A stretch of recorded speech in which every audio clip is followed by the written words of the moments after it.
When you mash up After Earth and Jurassic World, you end up with this movie that seems to have taken ideas from the latter ones and added the famous meteor that wiped the dinosaurs millions of years ago at the end of it, just to give it a bit of spice. Welcome back everyone to a new review, and this time we are looking into the latest sci-fi flick, 65, which unnecessarily and ironically revealed the meaning of the number right at the beginning of the movie, as well as in the trailer, as 65 million years ago, which could have been a good twist to show during the movie to make it just a little bit interesting. But anyway, before we jump into it, a quick reminder that this will be a spoiler-filled review, so if you haven't seen it yet, you know what to expect.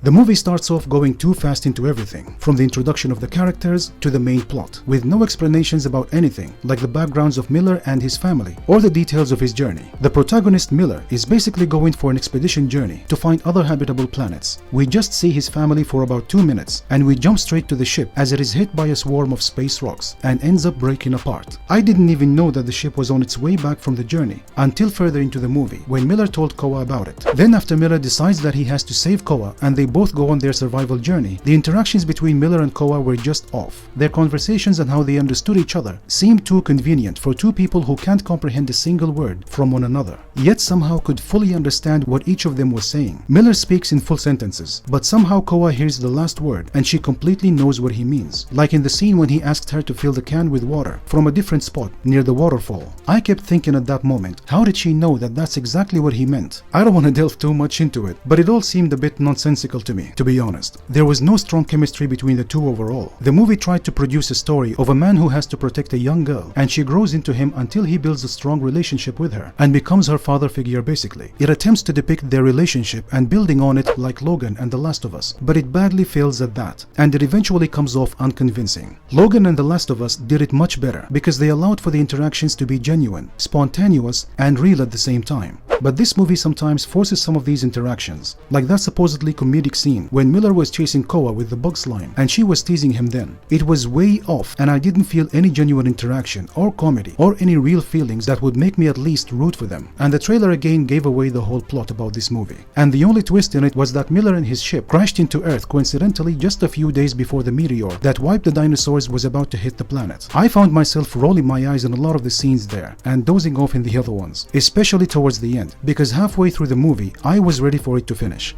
I would give it props, however, only for the CGI and visual effects, because they were great and tried a little to balance off the bad elements in it, but it still wasn't good enough to make it a great movie overall. The idea of the movie itself, especially in the main mission of Miller and Koa, just seemed like a straight rip-off from After Earth, with the protagonists crashing on Earth and having to reach from one point to another in order to save themselves. And it's not like After Earth was that successful to be replicated anyway, but I would honestly say that I liked After Earth better than this one, so I would give this 4 out of 10. For me, it's another flick that had a good premise, but was poorly executed.